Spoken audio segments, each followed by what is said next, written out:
साले हरामखोर, अब तो तेरा बाप भी नहीं बचा पाएगा। जाजपुर की सबसे बड़ी अधिकारी डीएम मोना कुमारी अपनी दादी मां के लिए ताजी मटन खरीदने बाजार पहुंची। उन्होंने गांव की लड़की की तरह साधारण सी कपड़ा पहन रखा था। उन्हें देखकर कोई भी अंदाजा नहीं लगा सकता था कि यह कोई आम नागरिक नहीं बल्कि शहर की सबसे बड़ी डीएम है। मोना एक छोटी सी मटन की दुकान पर रुकी जिसे लगभग 45 साल का करीम चाचा चला रहे थे। मोना ने धीरे से कहा, चाचा, मुझे 1 किलो मटन दे दीजिए।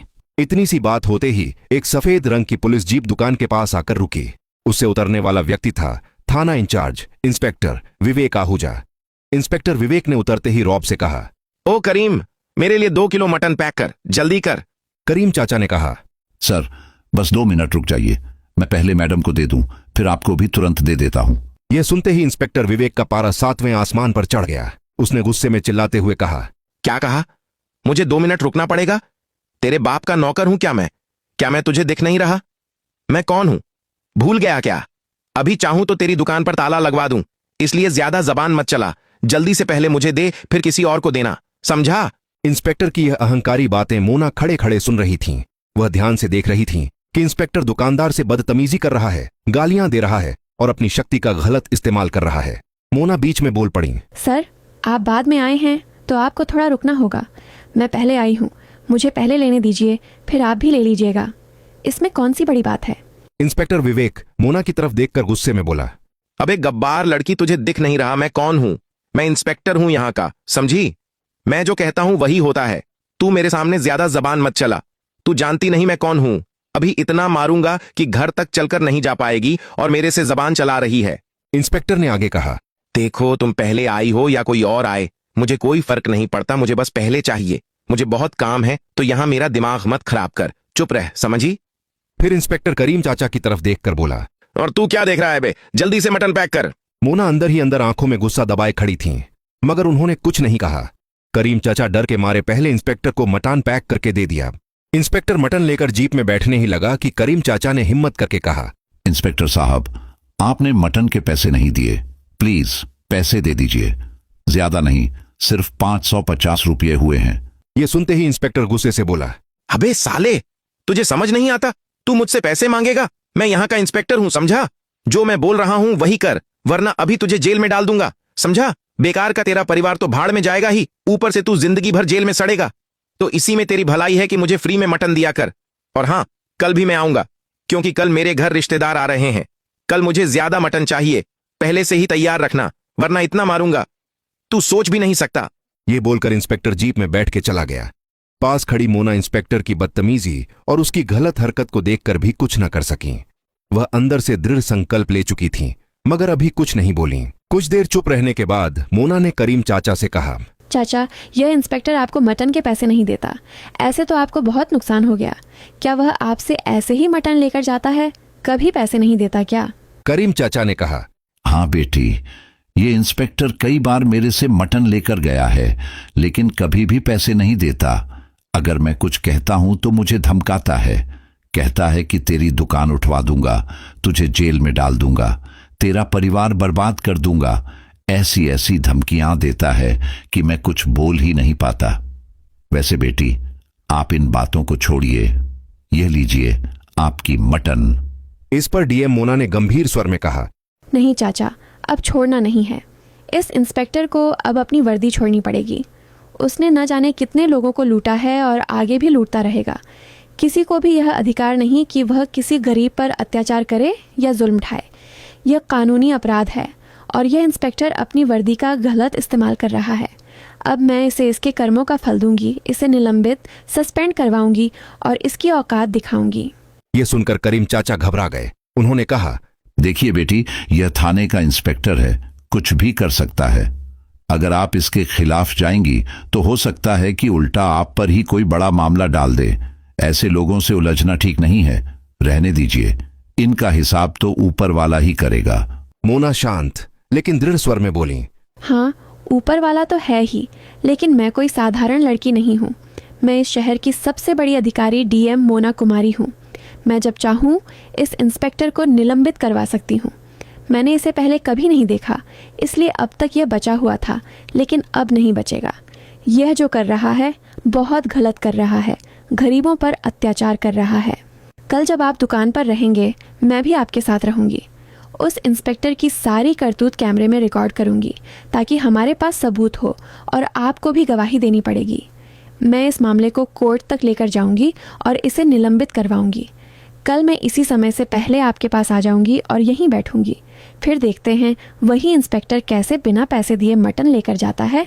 अभी मेरी मटन दीजिए और यह लीजिए 1650 रुपये मेरे और उस इंस्पेक्टर दोनों की मटन के लिए। करीम चाचा चौंक कर बोले, आप उसके पैसे क्यों दे रही हैं बेटी?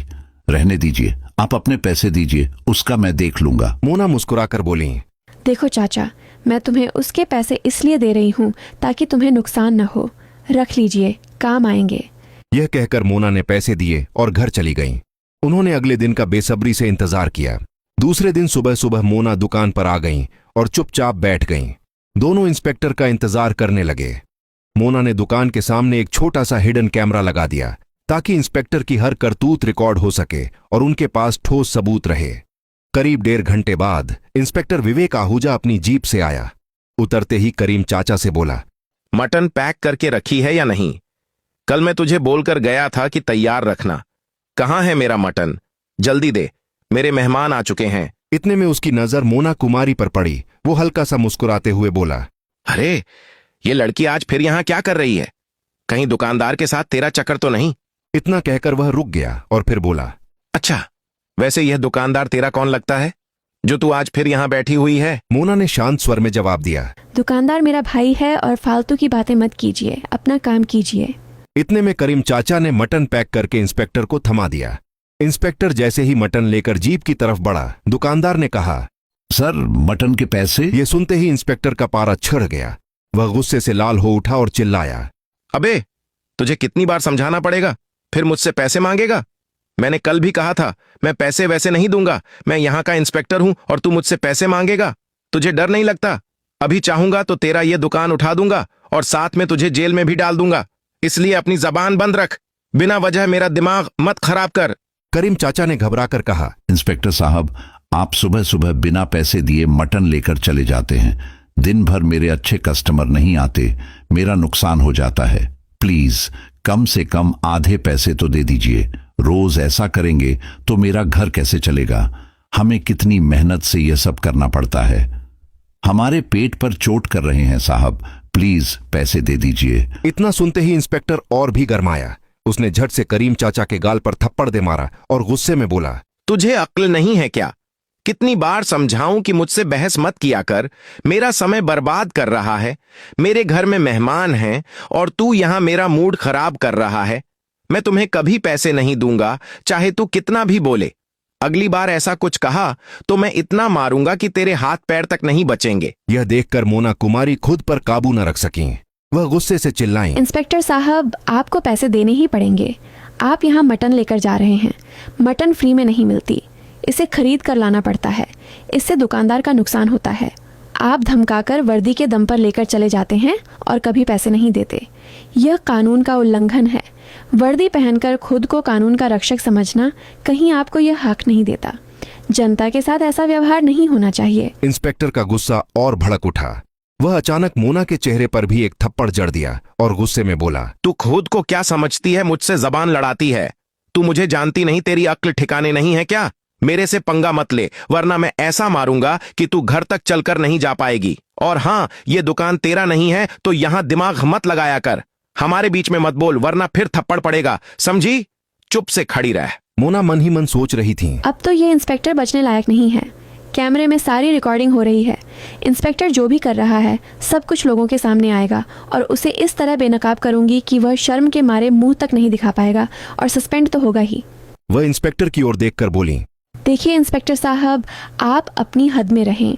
यह एक आम जनता की दुकान है और आप यहाँ मुफ्त में सामान नहीं ले सकते। आपको पैसे देने होंगे। कहीं भी कानून में यह नहीं लिखा कि आप अधिकारी होने के नाते किसी दुकान से बिना पैसे के सामान ले सकते हैं। आप गरीबों के पेट पर लात मार रहे हैं। यह अन्याय है और किसी भी तरह से स्वीकार्य नहीं है। करीम चाचा चुपचाप खड़े रहे, कुछ बोल नहीं पाए। फिर इंस्पेक्टर ने करीम चाचा की तरफ देखा और धमकाते हुए कहा, अब समझा, यह कौन है बे? और यहां मुझसे जबान लड़ा रही है। तुझे डर नहीं लगता? तू यहां से भाग ले, वरना इसके साथ साथ तू भी जेल जाएगा, समझा? इतना कहकर इंस्पेक्टर मटन हाथ में लेकर जीप पर बैठ गया और तेजी से चला गया। इंस्पेक्टर के जाने के बाद मोना ने कहा, अब वह सीसीटीवी कैमरा निकाल लीजिए। करीम चाचा ने कैमरा निकाल दिया। मोना ने कहा, कल मैं इस मामले को कोर्ट तक लेकर जाऊंगी। आज का काम यह है कि मैं ऑफिस जाऊंगी और एसएसपी मैडम से बात करके इस इंस्पेक्टर को सस्पेंड की तैयारी करूंगी। आप गवाही के लिए तैयार रहिए। ठीक है, मैं अभी चलती हूँ। करीम चाचा ने कहा, हाँ बेटी, ठीक है। जब आप कॉल करेंगी मैं आ जाऊंगा गवाही देने के लिए। आप बेफिक्र रहिए, मैं आपके साथ खड़ा हूं। सानवी सीधे ऑफिस पहुंची। ऑफिस पहुंचकर उन्होंने वीडियो रिकॉर्डिंग देखी। मन ही मन उनका गुस्सा और बढ़ गया। उन्होंने तुरंत एसएसपी ऑफिस में कॉल किया और एसएसपी मैडम प्रिया सिंह को डीएम ऑफिस बुलाया। कुछ ही मिनटों में प्रिया सिंह डीएम ऑफिस पहुंच गईं। मोना ने दुकान पर हुई सारी घटनाएं प्रिया सिंह को बताईं। यह सुनकर प्रिया भी क्रोधित हो गईं। मोना ने वीडियो रिकॉर्डिंग दिखाई। दुकान पर हुई सारी वारदात कैमरे में रिकॉर्ड थी। यह देखकर प्रिया सिंह बोलीं, ये तो इंस्पेक्टर ने बहुत गलत किया है। इस दुकानदार के साथ इतना गलत व्यवहार, और इतना ही नहीं, इन्होंने एक महिला अधिकारी पर भी हाथ उठाया। ये कानूनी अपराध है। किसी लड़की पर हाथ उठाना कानून के खिलाफ है। मैंने कभी नहीं सोचा था कि हमारे थाने में ऐसे इंस्पेक्टर होंगे, वरना मैंने इसे कब का सस्पेंड कर दिया होता। खैर, आपने सही किया कि आपने सबूत इकट्ठा किए हैं। अब मैं इसे सस्पेंड कराऊंगी। प्रिया सिंह ने आदेश दिया और एक इंस्पेक्टर को यह रिपोर्ट तैयार करने का निर्देश दिया। उन्होंने कहा कि निलंबन, सस्पेंशन का लेटर और शिकायत का प्रपत्र तुरंत तैयार किया जाए। मोना ने कहा, ठीक है, पर अभी आप इंस्पेक्टर के खिलाफ तुरंत रिपोर्ट और सस्पेंड का लेटर तैयार कर दीजिए। कल ही मैं इस मामले को कोर्ट तक ले जाऊंगी और उसे पूरे शहर के सामने सस्पेंड करवाऊंगी। प्रिया सिंह ने आश्वस्त स्वर में कहा, हाँ ठीक है। यह कहकर उन्होंने तुरंत कार्यवाही शुरू करवा दी और इंस्पेक्टर विवेक आहूजा के खिलाफ रिपोर्ट तैयार करवाई। दूसरे दिन यह मामला कोर्ट तक पहुंच गया। अगले दिन सुबह से ही कोर्ट में भीड़ लगी थी। पूरे शहर में चर्चा थी कि आज उस इंस्पेक्टर का केस है जिसने एक गरीब दुकानदार और डीएम मोना कुमारी के साथ बदसलूकी की थी। कोर्ट के बाहर मीडिया वाले कैमरे लिए खड़े थे और अंदर सब अपनी अपनी जगह ले रहे थे। जज साहब भी आ चुके थे। मोना कुमारी सादा कुर्ता पहनकर अपने वकील के साथ आईं। उनका चेहरा शांत था, लेकिन आंखों में गुस्सा और हिम्मत दोनों दिख रहे थे। करीम चाचा भी वहीं थे, जिन्होंने सब देखा था। थोड़ा डर तो था, पर अब वह सच्चाई बोलने के लिए तैयार थे। उधर इंस्पेक्टर विवेक आहूजा, जो पहले बहुत रौब में घूमता था, आज कोर्ट में सर झुकाए बैठा था। चेहरे पर घबराहट साफ नजर आ रही थी। जज ने कहा, आज हम यह तय करेंगे कि इंस्पेक्टर ने वाकई अपने पद का गलत इस्तेमाल किया या नहीं, और अगर किया है तो उसे क्या सजा दी जाए। फिर केस शुरू हुआ। सबसे पहले सरकारी वकील ने वह सीसीटीवी वीडियो दिखाया जो मोना ने दुकान से निकलवाया था। वीडियो कोर्ट की बड़ी स्क्रीन पर चला। सब खामोश होकर देखने लगे। वीडियो में साफ दिख रहा था, इंस्पेक्टर दुकानदार से मटन लिया, पैसे नहीं दिए, फिर गुस्से में धमकाने लगा। जब मोना ने टोक दिया तो उसने उसे भी डांट दिया और हाथ उठाया। वीडियो खत्म हुआ तो कोर्ट में सन्नाटा छा गया। जज ने गहरी सांस ली और बोले, जो देखा गया है वह बहुत गंभीर है। अब मोना कुमारी को गवाह के तौर पर बुलाया गया। मोना ने शांत आवाज में कहा, माननीय जज साहब, मैंने सब अपनी आंखों से देखा। इंस्पेक्टर ने न सिर्फ दुकानदार को धमकाया, बल्कि मुझ पर भी हाथ उठाया। अगर ऐसे अफसरों को नहीं रोका गया तो आम जनता पर अत्याचार बढ़ते रहेंगे। इसके बाद करीम चाचा की बारी आई। वह थोड़ा कांपते हुए बोले, साहब, मैं गरीब आदमी हूं। उस दिन बस यही कहा था कि पैसे दे दीजिए, तो उसने गुस्से में थप्पड़ मार दिया। डर के मारे कुछ नहीं बोला, लेकिन जब मैडम ने वीडियो निकाल लिया तो हिम्मत आई। विपक्ष पक्ष ने कहा, माननीय जज साहब, यह मामला सिर्फ एक थप्पड़ का नहीं है। यह मामला सत्ता के दुरुपयोग का है। जिसने कानून की रक्षा करनी थी वही कानून तोड़ बैठा। अब बचाव पक्ष इंस्पेक्टर का वकील खड़ा हुआ। उसने कहा, मेरे मुवक्किल ने जानबूझकर कुछ नहीं किया। वह उस दिन बहुत तनाव में था। भीड़ जमा हो गई थी, बस गुस्से में गलती हो गई। इसे अपराध नहीं कहा जा सकता। जज ने बीच में रोककर पूछा, क्या गुस्सा आने पर कोई भी इंस्पेक्टर किसी को थप्पड़ मार सकता है? क्या कानून का रखवाला ही कानून तोड़ेगा? बचाव वकील चुप हो गया। अभियोजन ने फिर से सीसीटीवी की फॉरेंसिक रिपोर्ट दिखाई। रिपोर्ट में लिखा था कि वीडियो असली है, उसमें कोई एडिटिंग नहीं है। साथ ही मेडिकल रिपोर्ट में रामू काका की चोट का जिक्र भी था। अब अदालत में फैसला सुनाने का वक्त आ गया था। जज ने कहा, अदालत के सामने सारे सबूत साफ हैं। इंस्पेक्टर विवेक आहूजा ने अपने पद का दुरुपयोग किया है। उसने आम नागरिक को धमकाया, मारा और सरकारी पद की गरिमा को ठेस पहुंचाई। यह सिर्फ बदसलूकी नहीं बल्कि कानून के खिलाफ अपराध है। जज ने आगे कहा, कानून सबके लिए बराबर है, चाहे वह आम आदमी हो या पुलिस अफसर। अगर कोई अपने पद का इस्तेमाल गलत काम के लिए करता है तो उसे सजा जरूर मिलेगी। इसके बाद उन्होंने आदेश सुनाया, इंस्पेक्टर विवेक आहूजा को उसके पद से तुरंत सस्पेंड किया जाता है। साथ ही अदालत उसे 3 साल की कैद और जुर्माना सुनाती है। विभाग को आदेश है कि उसे हिरासत में लेकर जेल भेजा जाए और उसके खिलाफ आगे भी जांच जारी रखी जाए। यह सुनते ही कोर्ट हॉल में सन्नाटा छा गया। इंस्पेक्टर का चेहरा उतर गया। पुलिस के 2 सिपाही आगे आए। उन्होंने उसे हथकड़ी लगाई। मोना कुमारी ने नीचे झुकी आंखों से राहत की सांस ली। करीम चाचा की आंखों में आंसू थे, लेकिन वह खुशी के आंसू थे। बाहर मीडिया ने मोना से पूछा, मैडम अब आप क्या कहेंगी? मोना बोली, मैं बस इतना कहना चाहती हूँ कि अब किसी गरीब को डरने की ज़रूरत नहीं है। कानून सबके लिए एक जैसा है। अगर कोई अधिकारी गलत करेगा तो उसके खिलाफ भी कार्यवाही होगी। एसएसपी प्रिया सिंह भी बाहर आईं और बोलीं, आज हमने साबित कर दिया कि पुलिस सिर्फ वर्दी नहीं, जिम्मेदारी भी है। शहर में यह खबर आग की तरह फैल गई। लोगों ने कहा कि अब सिस्टम में भी कुछ लोग हैं जो सच के साथ खड़े हैं। तो कोर्ट का फैसला उस दिन सिर्फ एक आदमी के लिए नहीं बल्कि पूरे शहर के लिए मिसाल बन गया। सानवी कपूर और करीम चाचा दोनों के चेहरे पर सुकून था, क्योंकि उन्होंने डर के खिलाफ लड़कर न्याय पाया था। तो दोस्तों, ये थी आज की कहानी। जिंदगी हमें हमेशा कुछ न कुछ सिखाती रहती है। भैद्य किले की तरह सीना ताने खड़ी थी। यह केवल एक बैंक नहीं बल्कि देश की अर्थव्यवस्था की धड़कन था। सोमवार की सुबह ठीक 2:30 बजे बैंक के मैनेजिंग डायरेक्टर निखिल थापर अपने आलीशान केबिन में बैठकर गर्म कॉफी का आनंद ले रहे थे, लेकिन उन्हें जरा भी अंदाजा नहीं था कि अगले ही पल उनकी जिंदगी में भूचाल आने वाला है। बैंक में सब कुछ सामान्य था। कैश काउंटर्स पर नोटों की गड्डियों की सरसराहट थी और ऐसी की धीमी आवाज गूंज रही थी। घड़ी की सुई जैसे ही 10:04 पर पहुंची, अचानक पूरे बैंक में एक अजीब सा सन्नाटा छा गया, जैसे किसी ने चलती हुई फिल्म को पॉज कर दिया हो।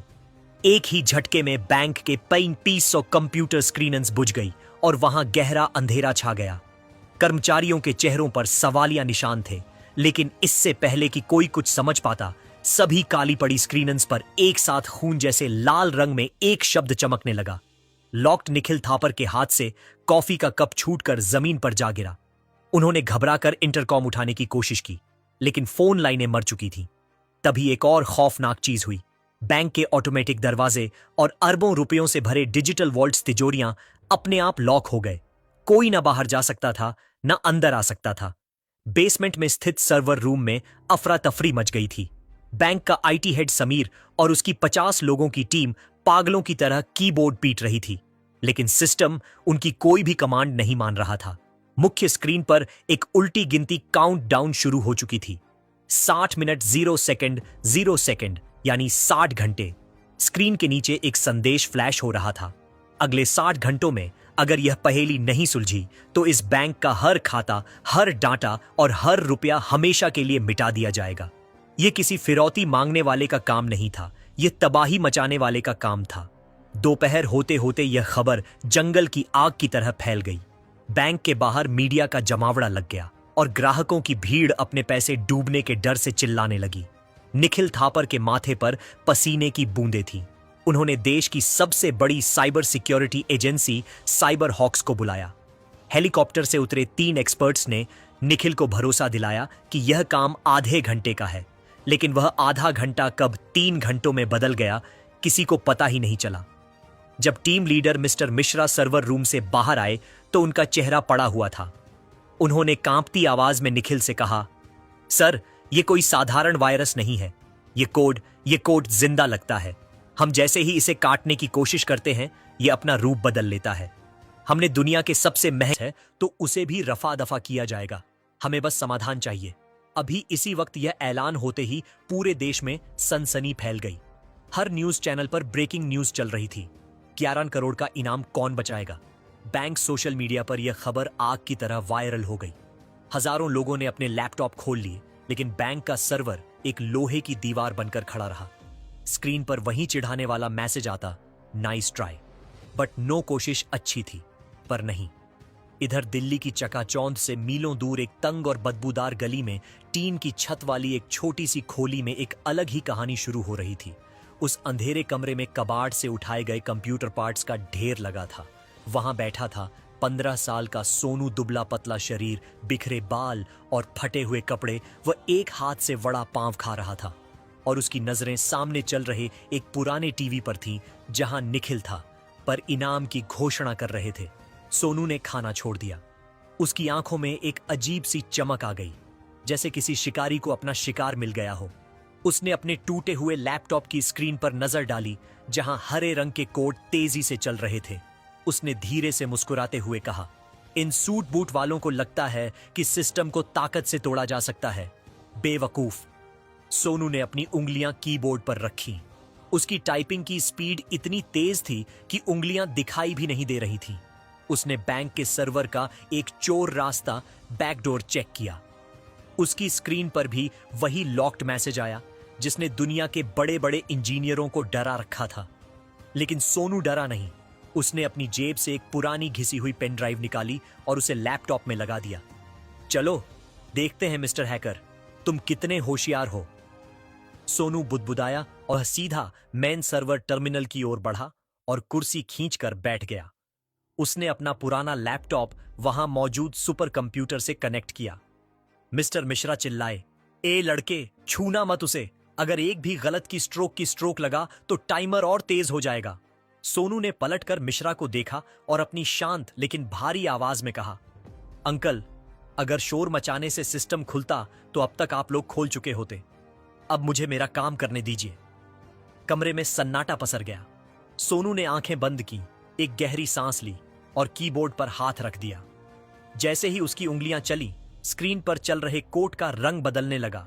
जो कोड पहले लाल था वह धीरे धीरे पीला होने लगा। सोनू की स्पीड इतनी तेज थी कि देखने वालों की पलकें झपकना भूल गई। यह पॉलीमॉर्फिक कोड नहीं है, सोनू ने टाइप करते हुए कहा। यह एक मिरर ट्रैप है। आप लोग बाहर से हमला रोकने की कोशिश कर रहे थे, लेकिन यह हमला बाहर से हो ही नहीं रहा। निखिल थापर हैरान होकर आगे झुके। क्या मतलब? हमला बाहर से नहीं हो रहा? सोनू ने एंटर की जोर से दबाई और स्क्रीन पर एक नक्शा खुल गया। सर, हैकर ने सिस्टम को ऐसे डिजाइन किया है कि हमें लगे हमला विदेश से हो रहा है, लेकिन सिग्नल का सोर्स इसी बिल्डिंग के अंदर से आ रहा है। यह सुनते ही पुलिस कमिश्नर और निखिल के पैरों तले जमीन खिसक गई। बिल्डिंग के अंदर? लेकिन यह कैसे मुमकिन है? सर्वर रूम सील है। तभी अचानक स्क्रीन पर चल रहा टाइमर, जो 50 घंटे दिखा रहा था, एकदम से बदलकर 1 घंटा पर आ गया। यानी अब 60 घंटे नहीं, सिर्फ 1 घंटा बचा था। सिस्टम ने सोनू की चालाकी पकड़ ली थी। स्पीकर से एक मशीनी और डरावनी आवाज गूंजी। बहुत अच्छे छोटे उस्ताद, तुमने मेरा पता तो लगा लिया, लेकिन अब खेल का नियम बदल गया है। तुम्हारे पास सिर्फ 60 मिनट जा रही थी। सोनू उस केबिन के दरवाजे के पास रुक गया। कमांडो ने लात मारकर दरवाजा खोला। सबको लगा था कि अंदर कोई खतरनाक हैकर अपने दर्जनों कंप्यूटरों के साथ बैठा होगा, लेकिन अंदर का नजारा देख सबके होश उड़ गए। केबिन खाली था, वहां कोई इंसान नहीं था। कमरे के बीचों बीच एक पुरानी टेबल पर केवल एक छोटा सा काला बॉक्स रखा था, जिसमें से नीली बत्तियां जल बुझ रही थीं। यह एक क्वांटम राउटर था, जो बैंक के मेन सर्वर से सीधे जुड़ा हुआ था। यह क्या है? निखिल ने चिल्लाकर पूछा। सोनू ने शांत स्वर में कहा, यह वह दिमाग है सर, जो आपके पूरे बैंक को निगल रहा है।